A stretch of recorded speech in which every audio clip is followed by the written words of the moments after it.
New intro. So much love and appreciation to those of you who have been with me for the 2 year period plus that I've been doing this. Thank you for showing your love and support to the channel. And to anybody else who is brand new to the platform and you would like to support the channel, also, you can do it by way of Patreon, Anchor, the clothing store, and also the shoe shop that is listed in the comment description below. And again, thank you to any and all of you guys who have been here to support this channel during the 2+ year period. I wouldn't be able to do what I do every single day without you.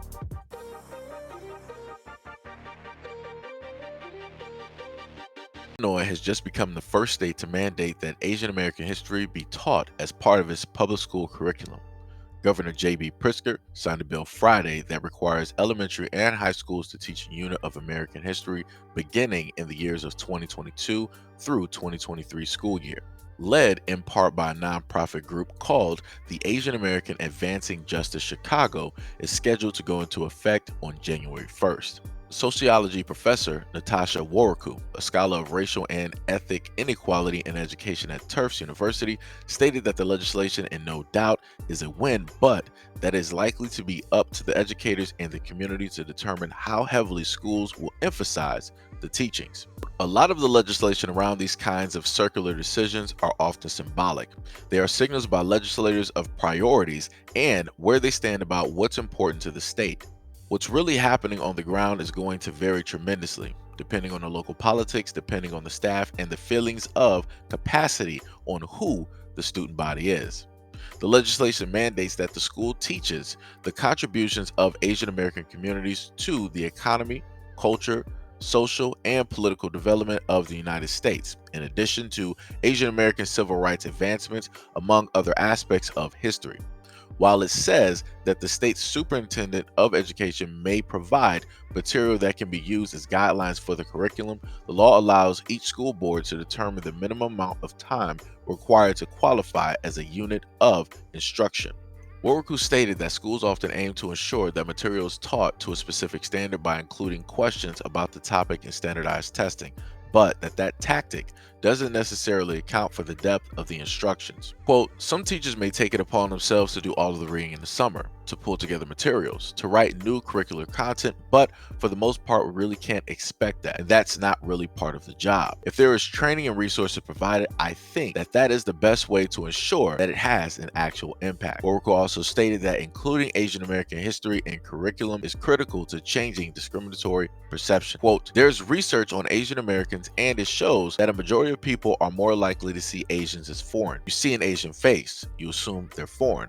And I think that is part because we don't know the history of Asians in the United States. I think that it can attenuate those kind of biases towards Asian Americans by making them part of US history. Debate over critical race theory, the academic studies of the impact of racism, has caused an uproar among many educators, legislators, and other groups. Roku stated that it's difficult to determine whether the law, which inevitably touches on race, could move the conversation forward, particularly because many who oppose such academic studies haven't been clear about precisely what element they opposed. However, she stated that she suspects that the bill was able to generate support with little opposition because of how it has been described. Asian American history legislation is palatable because it can be framed as diversity thing, not as we're talking about racism. I feel extremely hurt by that accusation that either they are racist or that they've benefited from racism. The phrase white supremacy is also triggering in that way. Asian American history is not. Yet again, to the Black community, this should be a learning lesson. How you have groups out there that are about the Asian community and they are pushing whatever they want forward. So if they want more teachers in the schools, those entities are going to push that forward. If those people want more money to go towards political officials so that they can get the legislation passed, guess what? Those groups are going to raise that money. If that group wants more people to be made aware of how the Asian American community and Pacific Islanders are being harmed and mistreated in the United States, guess what? Those groups are going to do just that. They're going to bring awareness to that. They're going to, march. They're going to shout. They're going to go to the highest offices in the land. They're going to make it and let it be known of what is going on and how it needs to stop.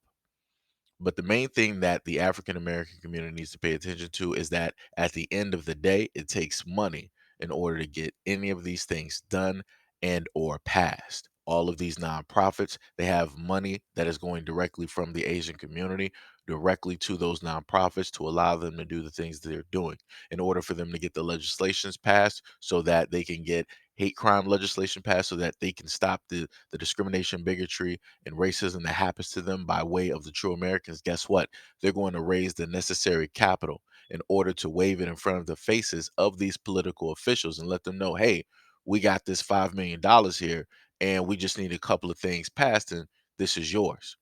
That's literally all the black community has to do. But yet, even with this knowledge and having some of the old school elders who have been, marching for so long, you've never seen them try to pull together the community to, try to get any of these politicians, in our pockets, to get them to specifically pass, laws and bills for us.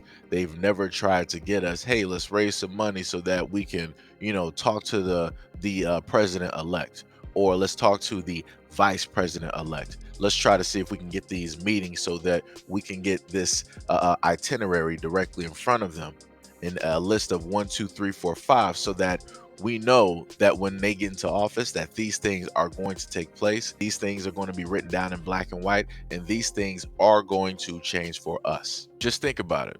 Where are our so-called black leaders in the community when it comes to this? Why aren't they, right, a part of the first ones to basically make this happen? We're literally watching and sitting back as every other group in the United States continues to make steps forward when it comes to laws being written, legislation, and how they are being treated and the things that they are specifically getting out of the government because they are being active about it. While the black community and the leaders that represent us are just sitting back, doing nothing, twiddling their thumbs as we continue to get beaten, brutalized, and mistreated and discriminated against in the United States as we've always been since the inception of this country. But anyways, let me know what you guys think about this video and everything that I listed in the comment description below. And as always, peace, love, and stay tuned for the next video.